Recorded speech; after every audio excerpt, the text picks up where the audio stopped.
episode of Unknown Data Entry. With your host, Armando and Simeon. This one is going to be about urban legends. Ones that we've heard, or more or less the ones that we may have experienced or others have. So, more or less, this is going to be about that. And so, There's going to be like a series that we're going to go on because we're running out of ideas. we're like going back and forth.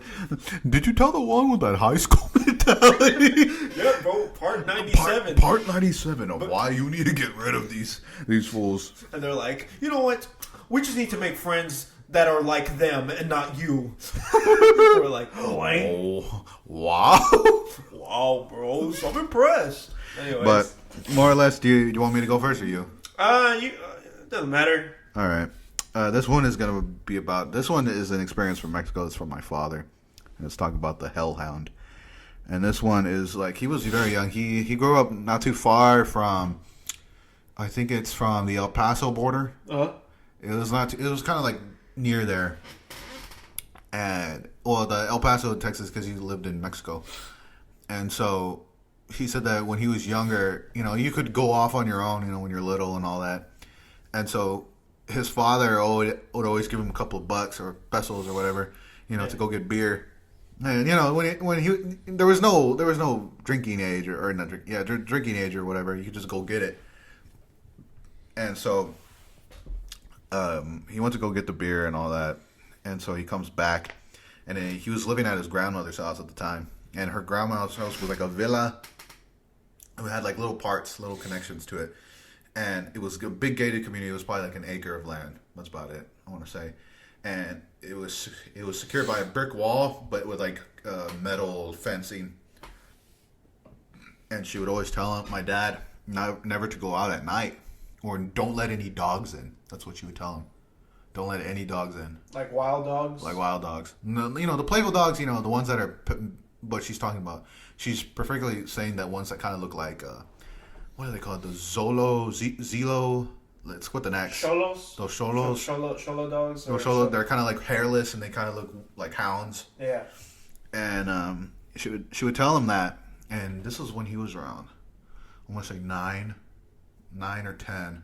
And she would tell him that, because she was an old Indian lady. When I met her, before she passed away, she was around 88.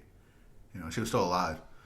And so she would tell him, don't let any dogs in. Don't let any dogs in. She had chickens, but that wasn't why she was worried. And so, at this, and my dad, he would be like, okay, whatever. And so this one time where he went to go bring the beer, he brought the beer back and all that, and then he saw this dog. And he didn't think of anything of it. It was just following him for a while. And he said that the dog kind of looked off. It wasn't walking like a normal dog. Like, how like sometimes they'll come up to you and wag their tail and all that. This dog wasn't wagging its tail. He's told me its ears were like straight up. And it was like, he kind of looked like it was sick, kind of, a little bit. Mm-hmm. And he didn't think anything of it at the time. And then he noticed it was following him for like a good couple of blocks from the store all the way to where his grandmother lived. And so... He walks, and then he sees it trying to get close to him more and more and more. And he was like, okay, whatever. And he started running a little bit, and the dog, he noticed that the dog was chasing him. And so he was like, okay, I got to book it now. And then he gets to the gate, and he noticed like the dog, is trying to be playful, kind of play it off a little bit. Yeah. And then he notices that, he gets to the gate, and then he notices it's trying to get in. And then, thinking of his grandmother, he's like, oh, don't let any dogs in. So he kind of like, he kind of let it in because he didn't close it properly, the door. And so the dog gets in, and then, he started petting it. And then when my grandmother sees this, she freaks out. She runs out, and I think she was screaming in Spanish. I can't remember what he said or what she said. And so she grabs it, and then the dog starts barking and like growling and like kind of like getting like not rabid, but like it was kind of like attempting that. Yeah. And so he runs in, and my grandmother locks the door and all that. And I think he said that it was a couple of hours later, and he had to take a shower. And, like there's no running water, so you had to like wash yourself, whatever, with a bucket of water, whatever. Mm-hmm. And what happened after that? Yeah, he got in. How the bathroom is set up, it's like they have it leading to the outside to get water. So it's kind of like bricks. It's like one of the tile rooms, kind of like those old Mexican where it's like all tile. Yeah. Like the shower and all that, but it leads outside so you can get water, and there's a drain.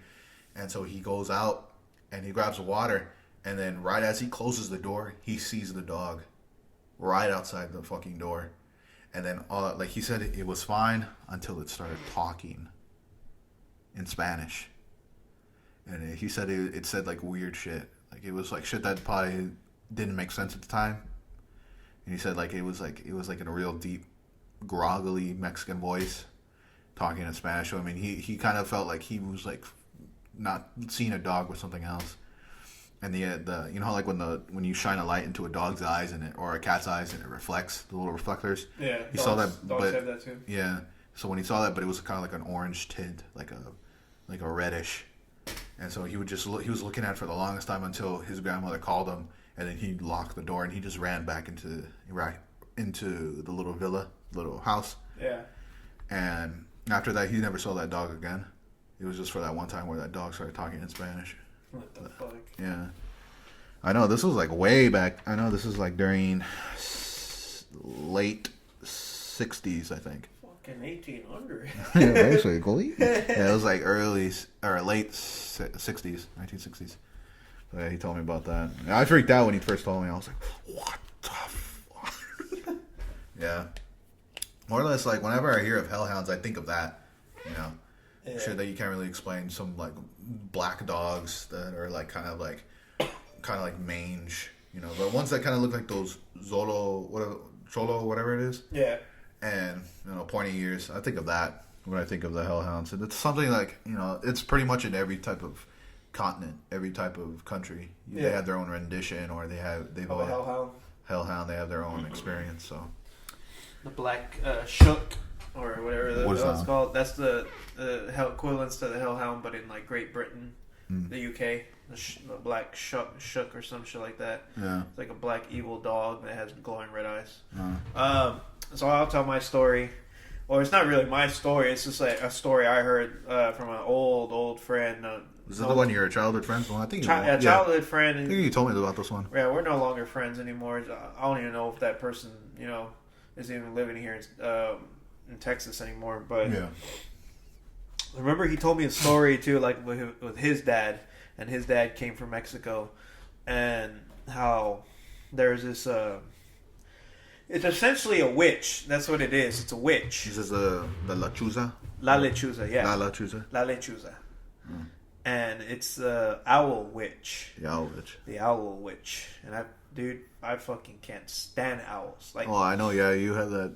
I had an encounter with an owl with a whole fat bastard and Daniel at the forum there at right here at the forum. Oh yeah. So that shit was scary as hell. But I do not like owls, especially that nightmare that I had.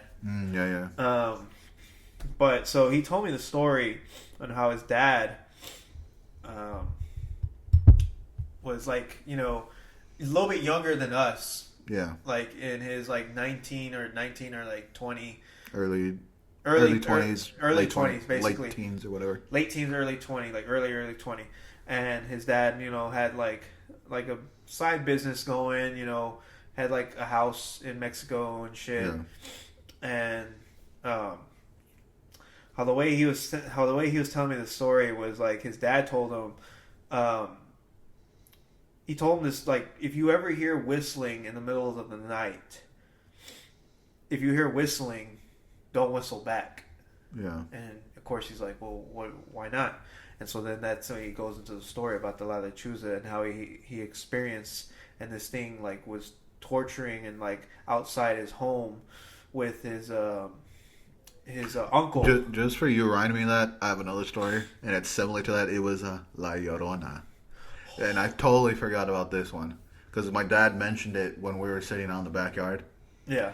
And he told me, I'm just going to tell it real quick. Or not real quick, but just after your story. Okay. But yeah, it's about that. So it was his dad, his uncle, and his dad had already found basically, you know, his mom, his love of his life. And so obviously his mom. And they were out there in Mexico. I can't remember what part of Mexico, dude. that's been so long. The story's been told so long that some of the parts are already starting to fade. But basically, you know, they're outside partying, and they had like a couple other people with them until like it got really, really late, and everybody started leaving. Well, of course, they're there at the house, and they're like cleaning up and shit. And for some reason, like he heard his dad was saying that he heard what sounded like whistling coming from like the wooded area, where they lived at, and he fucking whistled back, but like they were drunk. Oh yeah.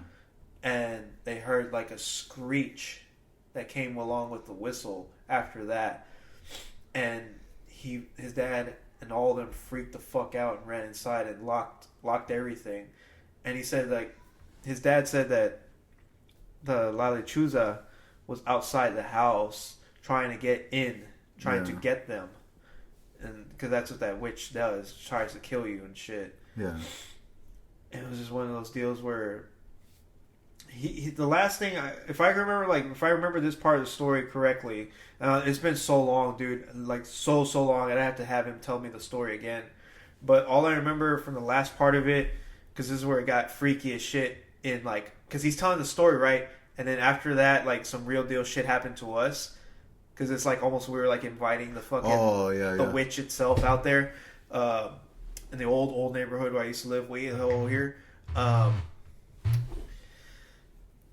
His dad, he said that his dad, like they were praying and praying for this thing to go away, praying to God, just praying, and it eventually did. But what he saw, from like the window, he said that his dad saw a glimpse of it from the window, and it was this ugly, like this grotesque, ugly, like almost like somewhat balding, but like feathered, but balding at the same time. Yeah. Hag, like witch thing. Woman. Yeah.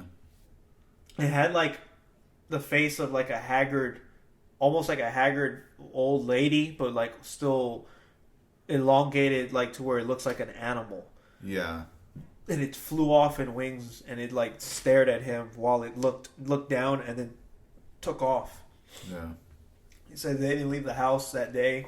Or that week. Basically until like it was like hot ass morning. And he was telling the story, and when he got done telling the story, dude, like I remember, dude, we were sitting outside of his house, and it was like almost like 11 o'clock at night. Yeah. And I already had to have been inside like over an hour. I was already late, and dude, I don't know where he tells it, right? And then a huge, and I do mean like it got silent, like almost like that. Remember the movie Dead Silence? Yeah. Where like everything audible just fades away and everything goes quiet. Yeah. That's how you know the demon's supposed to be there. Literally no bullshit. That is exactly what happened. Except of course the wind picked up, and it was just strictly wind, and it was humongous gust of wind that came out of nowhere. Yeah. And nowhere, just like, and then it just started blowing. We're like, what the fuck, dude? We ran inside. Like, It was just like one of those things that like it just seemed scary as shit. And what we heard was a fucking whistle, but in the distance. We heard. I was all wasn't there's supposed to be something like if it's close, if the whistle sounds close, it's far, but if it's like far off, it's close or some shit like that. Yeah. Some weird backwards ass shit where if it sounds close, it's actually far away, but if it sounds far away, it's actually in real life close by. So we ran, dude. We ran inside, closed the door. I jumped on his house phone. Fucking when houses actually had house phones. And I called over to my mom. I'm like, hey, I'm gonna spend the night here. She's like, okay. And so I did not go home that night. Yeah. I just stayed with. I was all like, oh, you have room in your bed. Speaking of like all that crazy stuff, there's actually two instances I just remember where you were telling me this, and my aunt told me this one, because I believe my aunt, because she doesn't play around. You know, she'll mess around. She likes to play, but it's not in that sense. You know, when she tells a story, she tells a fucking story. Like, because it was her, my mom, and their two other siblings. They had there was all four total of them. and they're talking about either I think it was Lona. It was somebody. It was something about a weeping woman or someone crying or something like that. Yeah.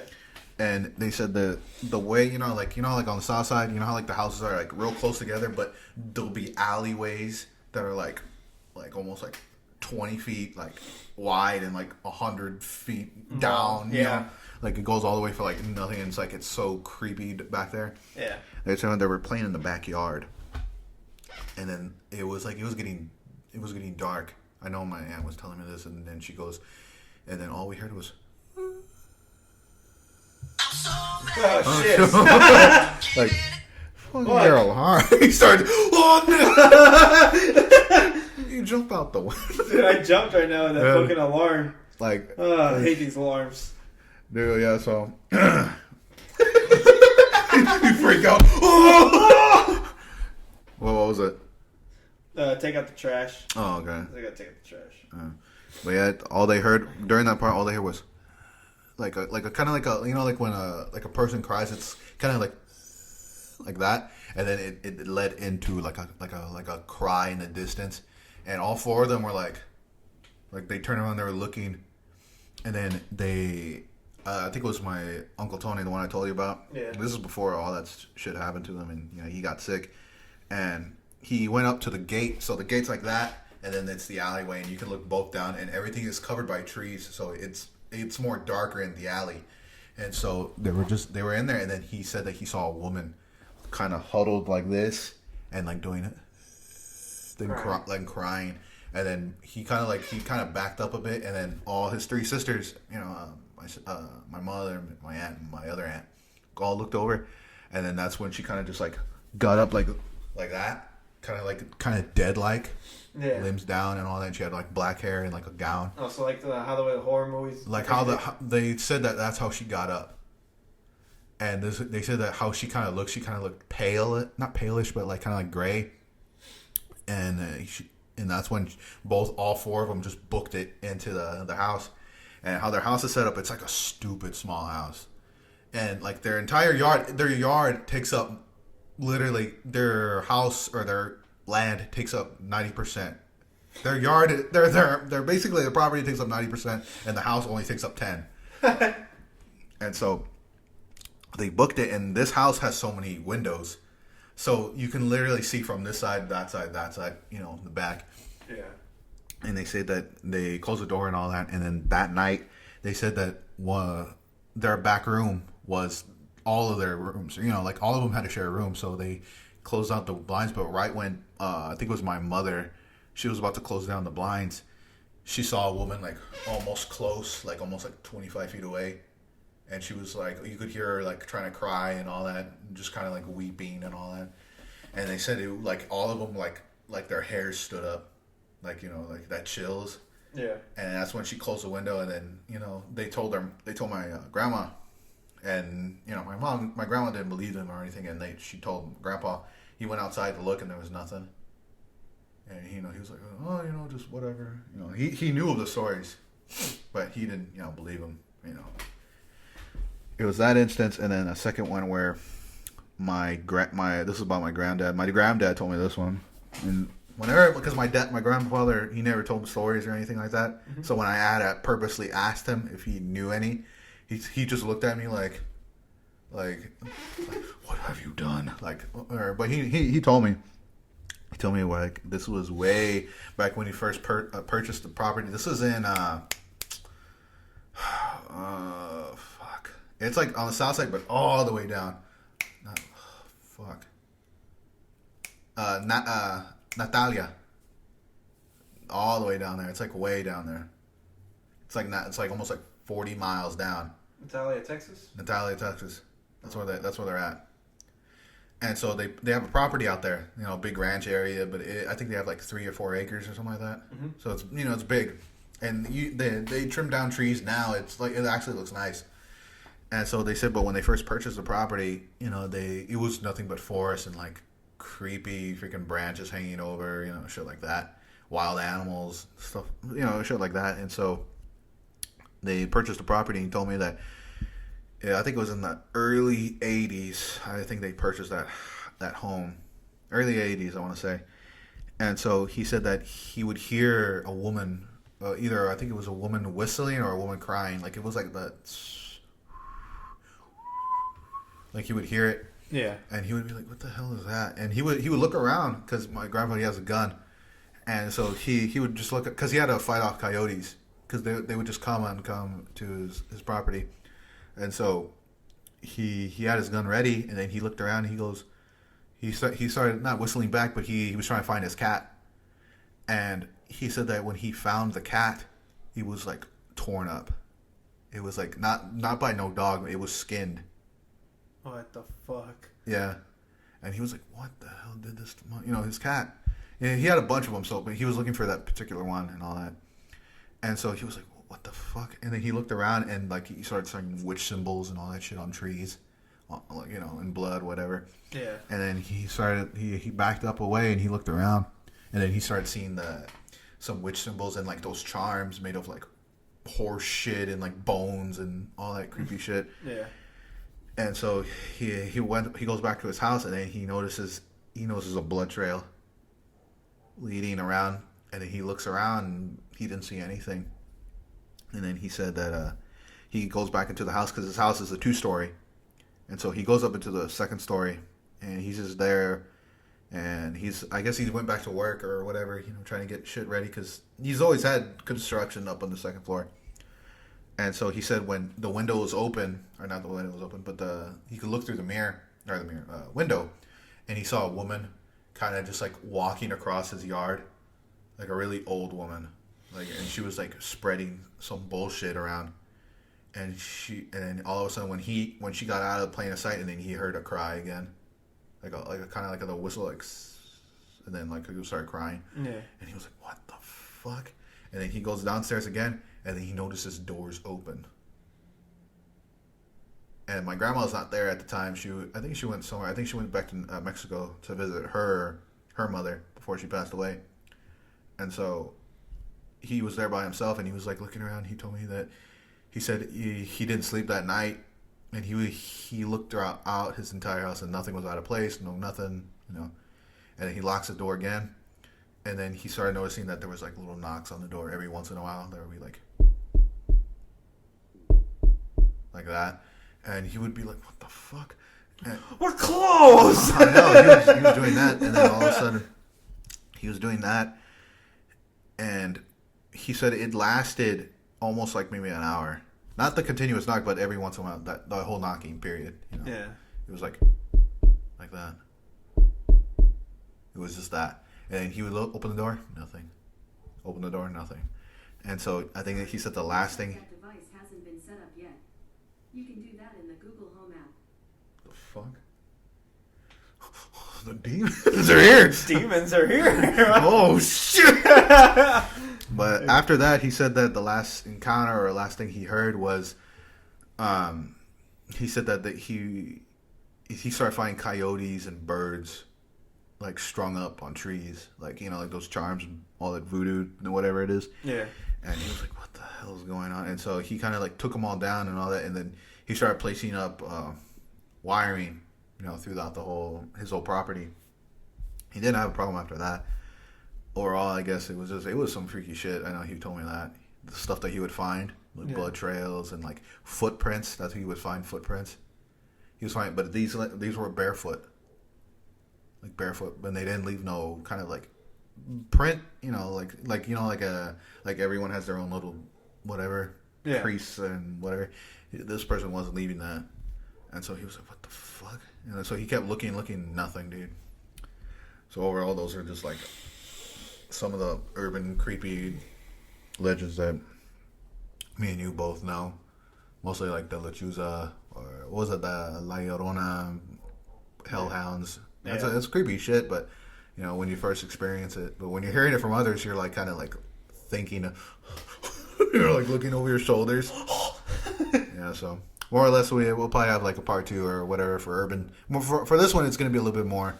So urban legends stuff. Part 37. Part 28. Yeah. Well, this is Unknown Data Entry, and we'll see you in the next one.